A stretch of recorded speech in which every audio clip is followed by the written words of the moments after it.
Again, great atmosphere. I thought our fans filled the building. Our students did an unbelievable job when we gave them reasons to of igniting our home court. I thought we didn't do enough consistent things that we have normally done. Um, we didn't shoot the ball well, missed open shot after open shot. There's some positive within this game that I do see that I would like to carry over, but I am proud of our group. There's no doubt about it. One game doesn't define us, but I am proud of our team. Ultimately, my decision, no different than the statement that came out.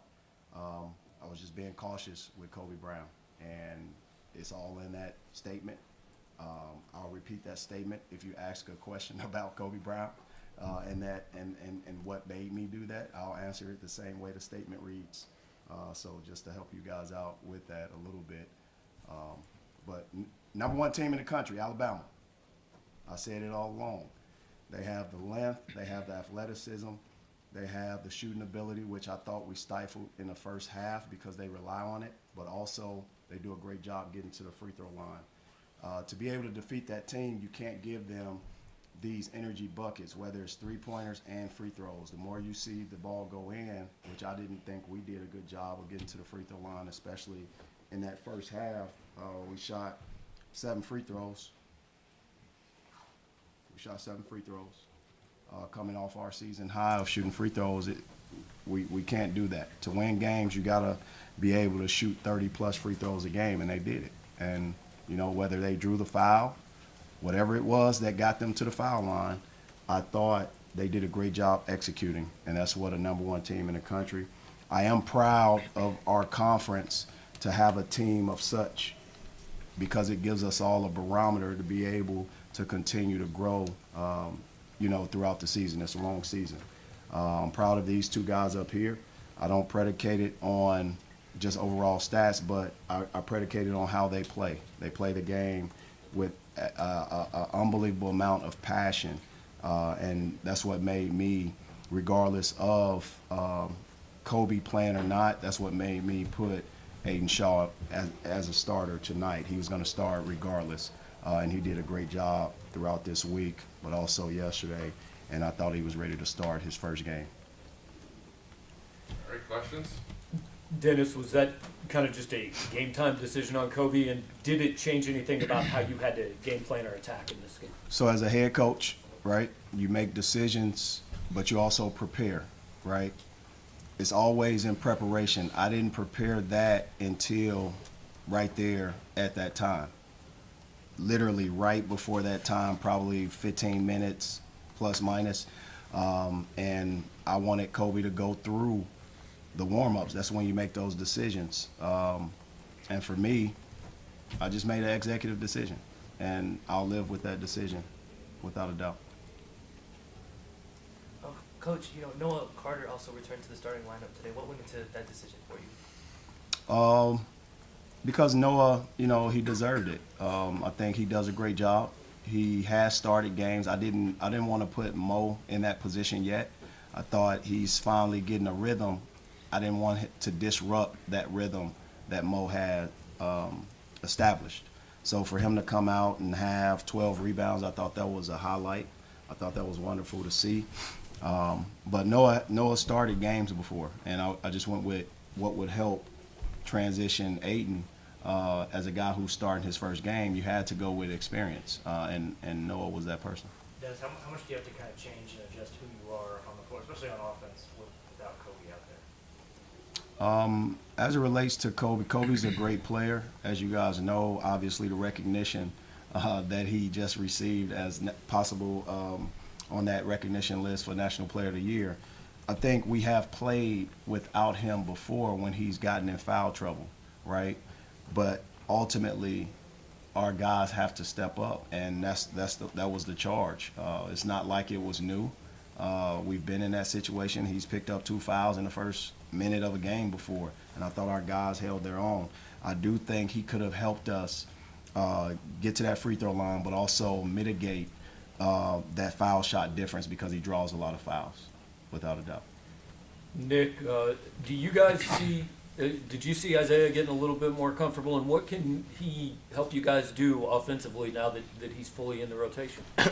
Well, just off rip, I think Isaiah can help us score the ball. He knows how to get a bucket whenever he wants to.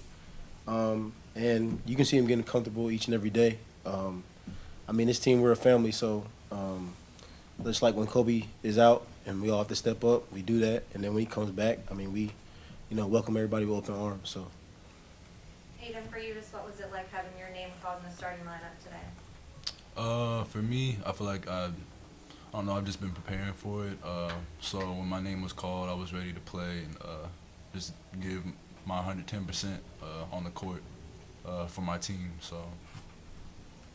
Coach, I think you said a couple days back that your team still hasn't played the best that it can yet. You haven't seen your team play that great yet. And so tonight you had Sean East, you had Mo Diarra, those two junior college guys, those guys that you've been trying to work into your system tonight. They kind of outperformed a little bit. I think Mo Diarra with that big dunk right there at the end, I think he looked pretty confident. And so what do you think your team's kind of developing like, and what do you think that they can show at the end of the season through this SEC season? Well, it's important that we continue to grow.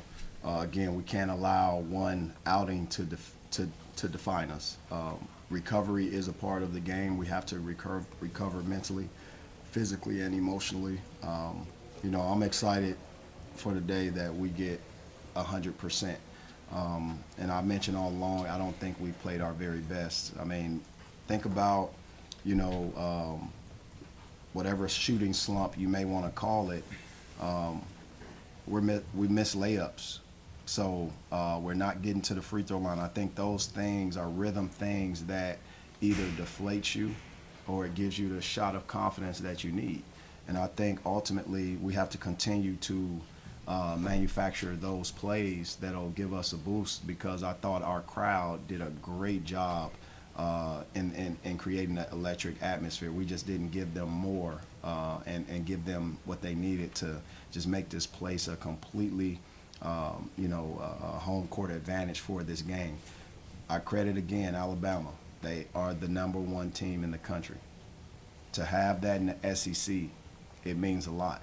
It means so much, because we can continue to, they can continue to set the stage, but also we can figure out ways that when we do face opponents like that as a conference in our NCAA tournament, we can continue to advance. We hadn't had a member of our conference in the Final Four, I think, since it was it Kentucky or Auburn?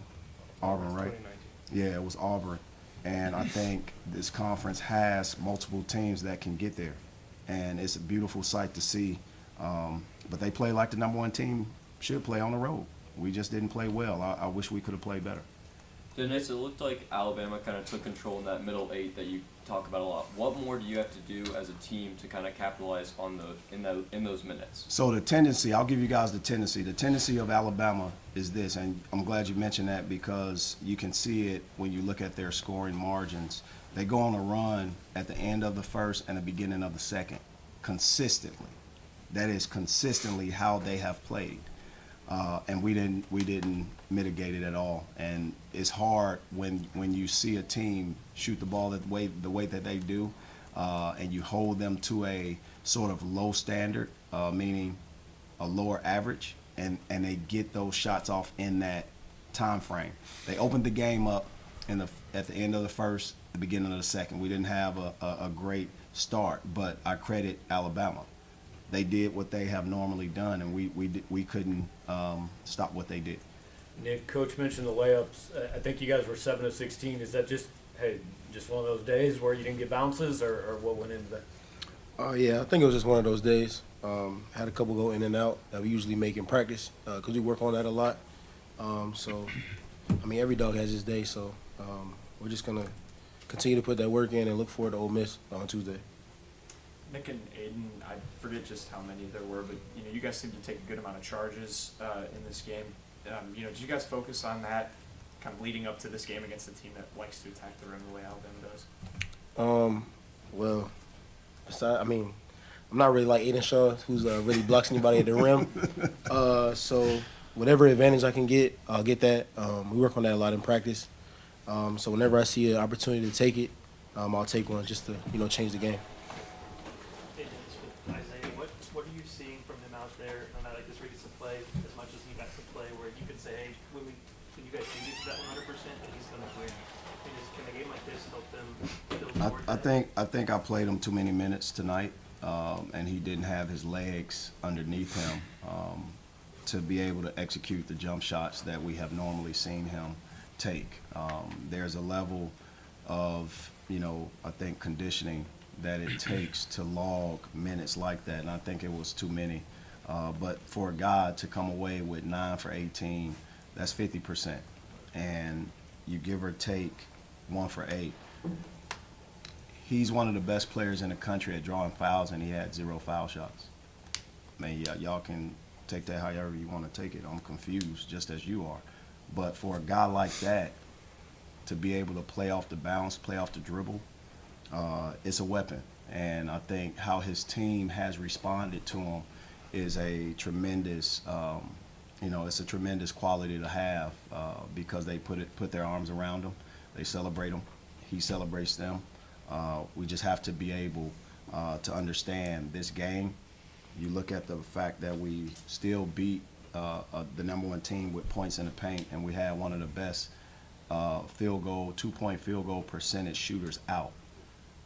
That's what Kobe Brown gives. I think the rebounds, and Aiden Shaw does a great job rebounding. He gets to the ball. He just doesn't squeeze and brings them in. And that's part of his maturation. But you think of Kobe Brown, what he does, once Kobe Brown gets his hand on the ball, I mean, no matter how many hands are on his wrist, he's bringing that ball in. And that's something that we have talked about, and he's not proud of it. He's the first one to take the blame. Aiden Shaw is the first one to say, Coach, my fault. I need to do better. I need to do this. And it's the learning process. And what I'm proud about is the fact that he's in a process and he embraces the process. He embraced his DNP. He embraced it. Ivy didn't like it, but he embraced it. And we saw a person come in and go 2 for 2 from the 3 with confidence. We saw him practice in a different light. And it's part of the process. It's part of his journey.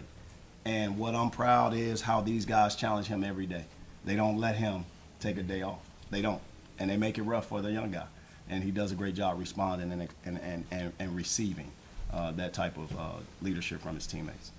Dennis, Brandon Miller, he got to the free throw line, but he only had 4 field goals. Did that carry over from the scouting report? Did you feel like you did an okay job on him considering what he was doing coming into this game? Well, he did a great job. He was 4 for 6 from the free throw line. And great scorers get to the free throw line. They find a way. No matter how many field goals he had or did not have, he got to the free throw line. And that may have made the basket grow a little bit to give him the confidence to make the shots that he made. 3 for 8. I think we did a pretty good job. We knew he was a great player, but that's a great team. They're balanced. They have great players. They had 2 different guys come off the bench to make shots. And, Griffin and Quinterly, they made some shots. One last question? All right, also, thanks, guys. Thanks. MIZ.